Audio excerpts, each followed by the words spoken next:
The boy was sitting in the dirt when Caleb found him, not crying, not moving, just sitting there beside the wagon ruts, legs folded beneath him, hands open in his lap like he'd forgotten what they were for. His shirt was torn at the shoulder, dust caked into the fabric so thick it looked like part of the cloth itself. His face was sunburned, peeling at the nose and cheeks, but his eyes were somewhere else entirely, staring past the horizon, past the scrub brush and the red clay hills, into some place Caleb couldn't see. Caleb reined his horse to a stop 20 feet out, squinting against the late afternoon glare. He'd been riding fence line for the better part of the day, checking posts and wire along the northern edge of his land, and he hadn't expected to see another soul out here. The nearest town was 8 miles south. The nearest homestead, 4 miles east. 4 miles east. This stretch of country was empty by design, too rocky for farming, too dry for most livestock, good only for men like Caleb who preferred silence over neighbors. But here was a boy, maybe 10 years old, maybe 12, hard to tell with the grime and the hollow look in his face. Caleb dismounted slow, boots crunching against the hardpan. He kept his hands visible, his voice low. "You hurt?" The boy didn't answer, didn't even blink. Caleb moved closer, scanning the ground for tracks, for signs of a wagon or a camp, or anything that might explain why a kid was sitting alone in the middle of nowhere. Nothing. Just boot prints, small ones, leading in from the west, and the faint impressions of wagon wheels, old enough that the wind had already started to erase them. "Where's your folks?" Caleb asked. Still nothing. Caleb crouched down, balancing on his heels, studying the boy's face. There was no fear there, no anger, just emptiness, like someone had scooped out everything inside and left only the shell. "You got a name?" The boy's lips moved. Barely. No sound came out at first, just a faint exhale, and then, so quiet Caleb almost missed it. "I don't belong anywhere." The words hung in the air between them, strange and final, like an epitaph carved into stone. Caleb felt something twist in his chest, something old and familiar, something he thought he'd buried years ago. He'd heard words like that before. Hell, he'd said words like that before, back when he was young and angry and didn't know what else to do with the grief that lived inside him. He straightened up, glancing around one more time.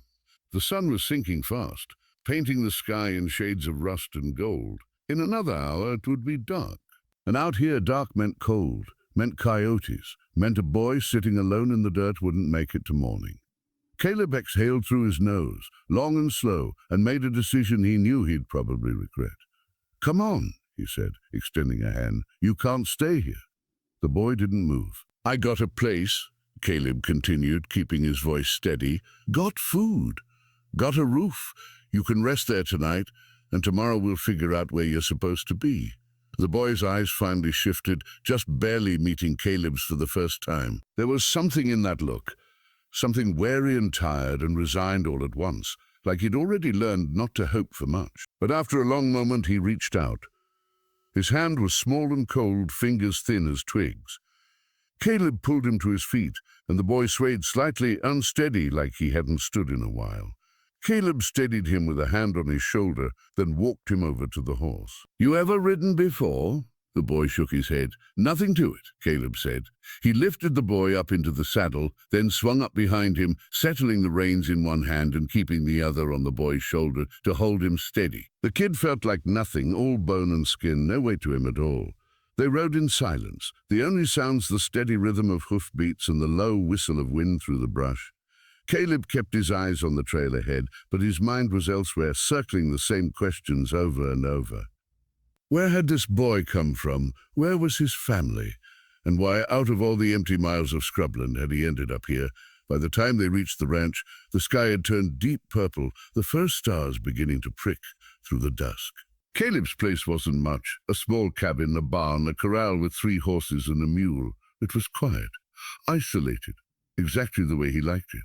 He dismounted and helped the boy down, then led him inside.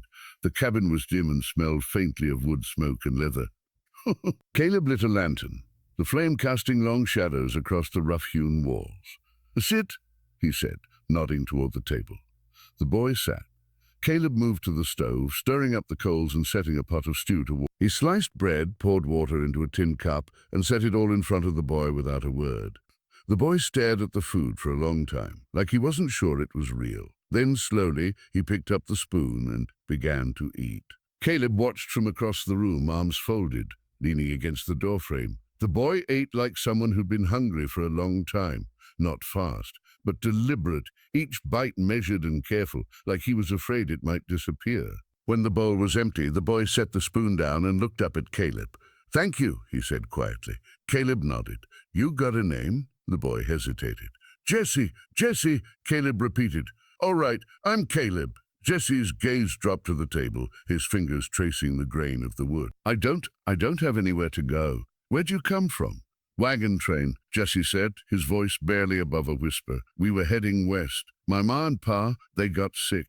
Fever. Everyone got sick. They told me to stay with the Carters, but the Carters didn't want me. Said they had too many mouths already, so they left me." Caleb's jaw tightened. He didn't say anything, but inside something dark and cold settled in his gut. He knew men like the Carters. Knew what it was like to be the one left behind. How long ago? 3 days, maybe 4. Caleb cursed under his breath. 4 days in the desert, no food, no water. It was a miracle the kid was still alive. "You can stay here tonight," Caleb said finally. "Tomorrow we'll see about finding someone who can take you in. There's families in town. Church folks. Someone'll—" "I don't belong anywhere," Jesse said again, and this time his voice cracked just a little. "Nobody wants me." Caleb looked at him, really looked at him, and saw the truth written plain across the boy's face. This wasn't the first time Jesse had been left behind. This wasn't the first time someone had decided he wasn't worth the trouble. And for a moment Caleb saw himself, saw the boy he'd been years ago after his own parents died and the world decided he was someone else's problem. He took a breath, then walked over and sat down across from Jesse. "Listen to me," Caleb said quietly. "You're here now, and as long as you're here, you belong. Understand?" Jesse's eyes widened, just a fraction, like he wasn't sure he'd heard right. "You belong," Caleb repeated, his voice firm. "Here, with me, for as long as you need." Jesse stared at him, and for the first time since Caleb had found him, something flickered in those hollow eyes. Hope. Morning came cold and bright, the kind of morning that made everything look sharp-edged and clear. Caleb woke to the sound of the rooster crowing and the faint rustle of movement in the main room. He sat up, rubbing the sleep from his eyes, and for a moment he'd forgotten. Then it all came back. The boy, Jesse. Caleb pulled on his boots and stepped out into the main room. Jesse was already awake, standing by the window, looking out at the land beyond. He was still wearing the same torn shirt, the same dirt-caked trousers, but his face looked a little less hollow in the morning light. "You sleep all right?" Caleb asked. Jesse turned, nodding. "Yes, sir." "Don't call me sir," Caleb said. "Caleb's fine." Jesse nodded again, quiet. Caleb moved to the stove, stirring up the fire and setting coffee to boil. "You hungry?" "A little." Caleb fried eggs and bacon, sliced more bread, and they ate in silence. It was an easy silence, though. Not awkward, just two people sharing space without needing to fill it with words. When they finished, Caleb leaned back in his chair, studying the boy across the table. "I meant what I said last night. You can stay here as long as you need. But if you're going to stay, you've got to work. I don't run a charity. Understand?" Jesse straightened up, a flicker of something, determination maybe, crossing his face. "I can work." "Good," Caleb said. "Then let's get started." They spent the morning working the land. Caleb showed Jesse how to muck out the stalls, how to feed the horses, how to check the water troughs and mend the fence posts that had come loose in the wind. Jesse didn't complain, didn't ask questions. Just did what he was told, slow and careful, like he was afraid of making a mistake. By midday, they were both sweating, the sun beating down hard and relentless. Caleb called a break, and they sat in the shade of the barn, drinking water from a shared canteen. "You're a quick learner," Caleb said. Jesse looked down at his hands, blistered and red. "My pa used to say I was good at fixing things." He was right. Jesse didn't respond, just stared at his hands like they belonged to someone else. Caleb watched him for a long moment, then spoke carefully. "Jesse, what happened to your folks?" "Really?" Jesse's shoulders tensed. "I told you, fever." "I know, but did they die? Or did they just—" Jesse's jaw tightened. "They died, both of them." I watched. Caleb nodded slowly. "I'm sorry." "It's all right," Jesse said quietly. "Everyone dies eventually. The words were too old for a boy his age, too heavy, and Caleb felt that familiar ache in his chest again, the one that reminded him of all the things he'd lost, all the people who'd left him behind. Not everyone, Caleb said. Not yet. Jesse looked up at him, something unreadable in his eyes. Before Caleb could say more, the sound of hoofbeats echoed across the yard. Both of them turned, and Caleb stood, shading his eyes against the sun. 3 riders were approaching from the south, moving at an easy pace. Caleb recognized the lead horse immediately. A big grey mare with a white blaze. He cursed under his breath. "Who is it?" Jesse asked, standing beside him. "Trouble," Caleb muttered. The riders pulled up in front of the cabin, and the man on the grey dismounted, a tall, broad-shouldered man with badge pinned to his vest. Sheriff Garrett. He'd been sheriff of the county for 10 years, and in all that time, Caleb had done his best to avoid him. "Caleb," Garrett said, tipping his hat. "Sheriff," Caleb replied evenly. Garrett's eyes shifted to Jesse, lingering for a moment, then back to Caleb. "Heard you picked up a stray." Caleb's jaw tightened. "News travels fast." "Always does," Garrett said. "Mrs. Holly saw you riding in last night. Said you had a boy with you. Figured I'd come see what that was about." Caleb folded his arms across his chest. "He needed help. I helped him." "Noble of you," Garrett said, his tone flat. "But the boy's got no kin, no papers, no proof of who he is. That makes him a ward of the county." "And the county's got rules about that." Jesse took a step closer to Caleb, his hand brushing against Caleb's sleeve. "He's staying with me," Caleb said, his voice hard. "For now, maybe," Garrett said. "But you can't just take in a boy off the street and call him yours. There's procedures, paperwork. The church has a place for orphans. Good Christian folks who'll—" "He's not an orphan," Caleb interrupted. "He's with me." Garrett's eyes narrowed. "You his kin?" "No, then he's an orphan." Caleb's fists clenched at his sides, and for a moment he considered telling Garrett to go to hell. But he knew how this worked, knew the law, knew that a man like him, a loner with no family, no standing in town, didn't have much say in how things went. "Give me some time," Caleb said finally. "I'll figure it out." Garrett studied him for a long moment, then nodded. "You got a week? After that, if you haven't made arrangements, I'm taking him to the church." He mounted his horse, tipped his hat again, and rode off with the other 2 men. Jesse watched them go, his face pale. "They're going to take me away." "No," Caleb said firmly. "They're not." "But the sheriff said—" "I don't care what the sheriff said," Caleb interrupted, crouching down so he was level with Jesse. "You're staying here, with me. I'll figure it out, I promise." Jesse's eyes searched his, looking for something, reassurance maybe, or proof that Caleb meant what he said.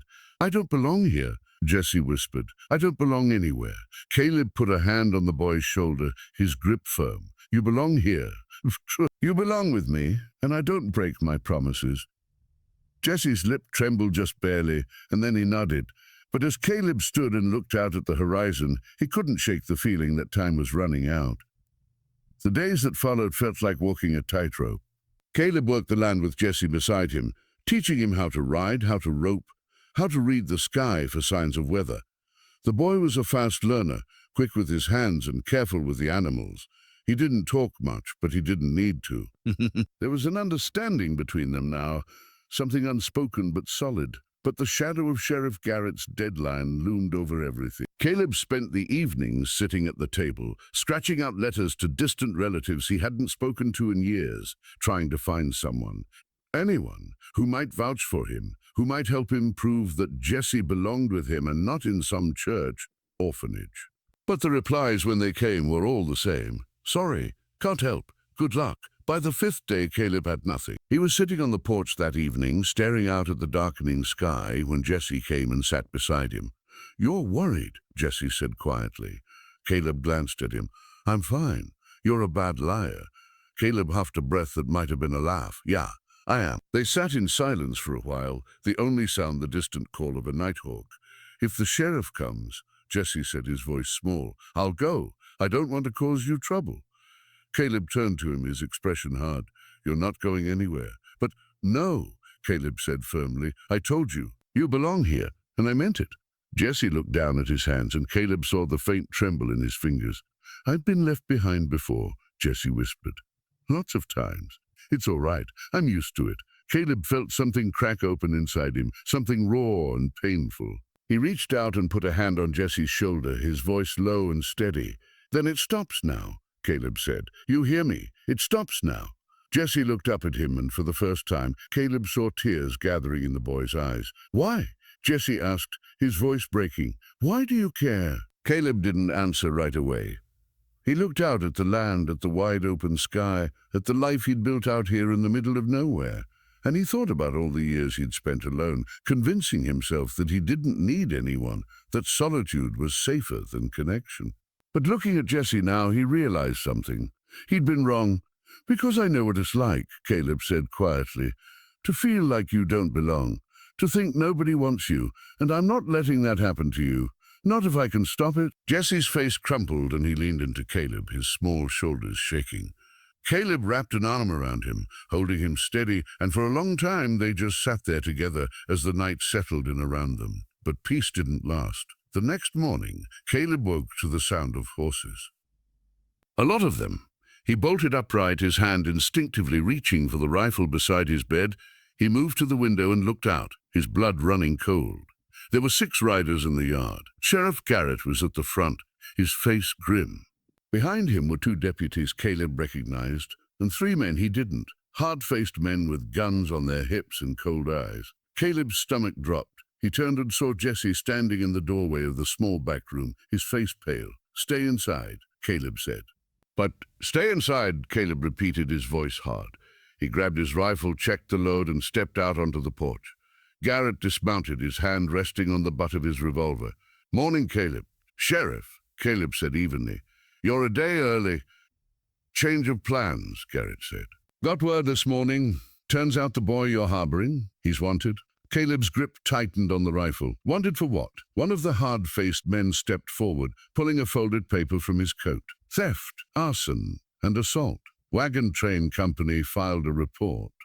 Said the boy stole supplies and set fire to one of their wagons before running off. Caleb's jaw clenched. "That's a lie." "Maybe," the man said. "Maybe not. Either way, the boy is coming with us." "Over my dead body," Caleb said, raising the rifle. The deputies drew their guns. Garrett held up a hand, his voice calm but firm. "Don't do this, Caleb.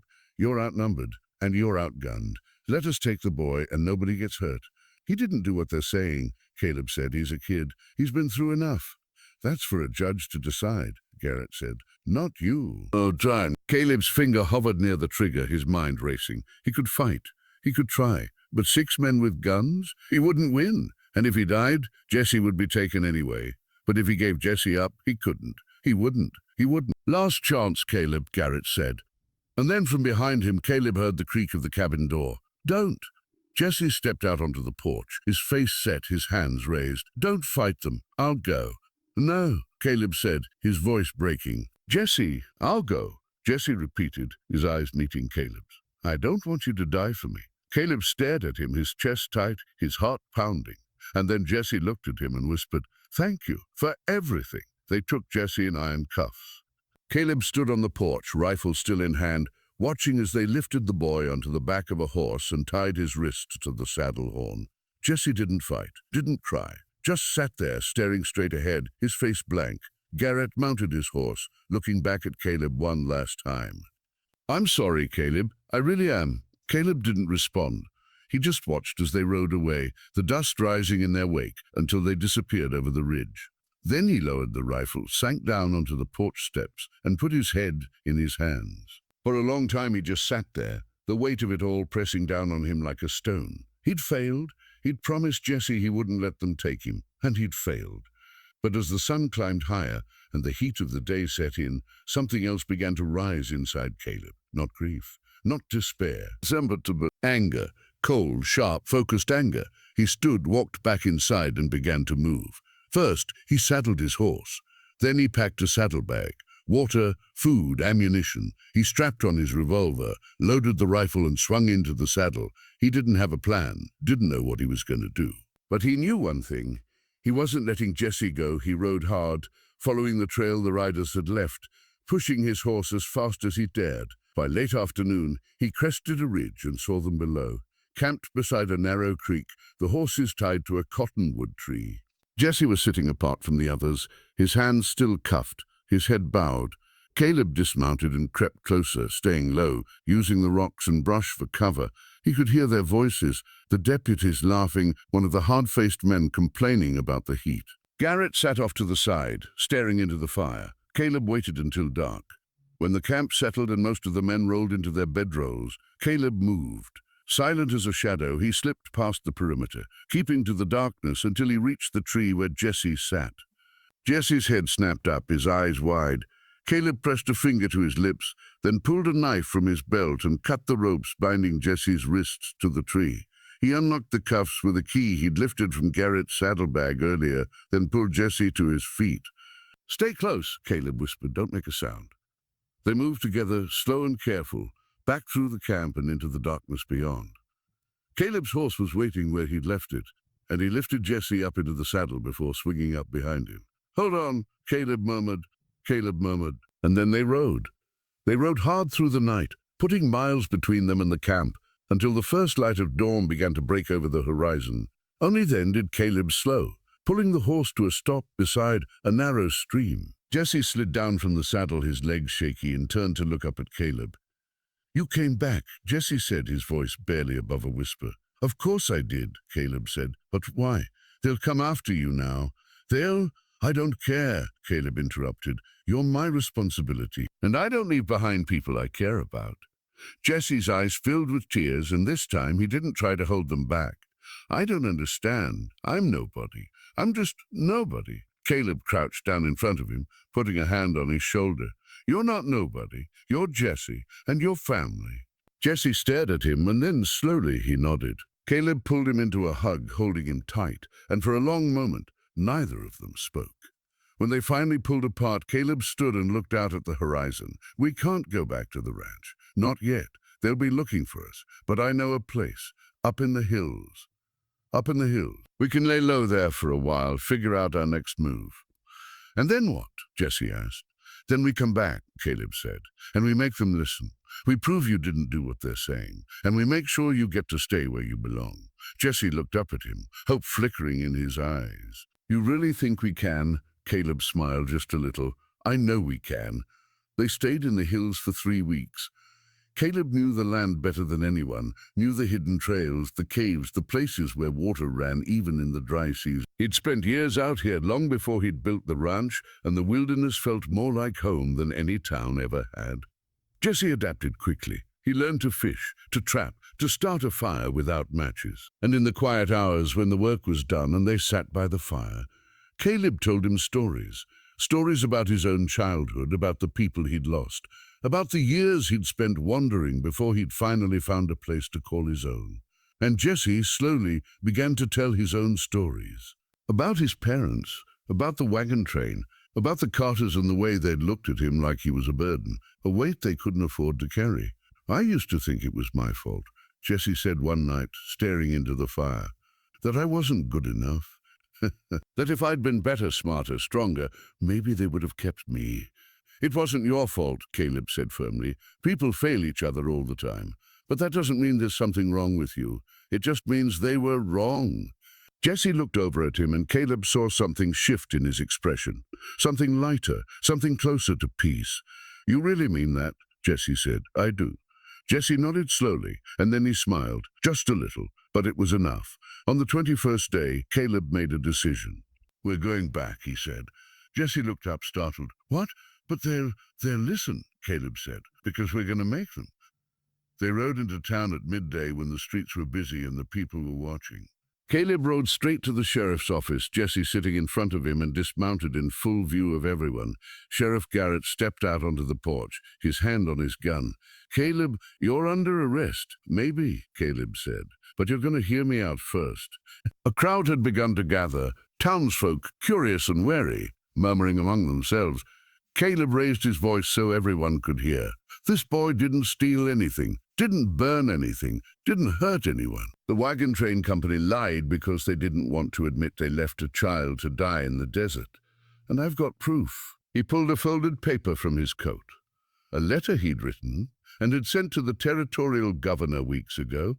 along with testimonies from 3 people who'd been on the wagon train and had witnessed Jesse's parents dying and the Carters abandoning him. Garrett took the letter, read it, and his expression darkened. "This true?" he asked, looking at Jesse. Nodded. Garrett looked at Caleb, then at the crowd, then back at the letter. "Finally," he sighed. "All right, I'll wire the governor. We'll get this sorted."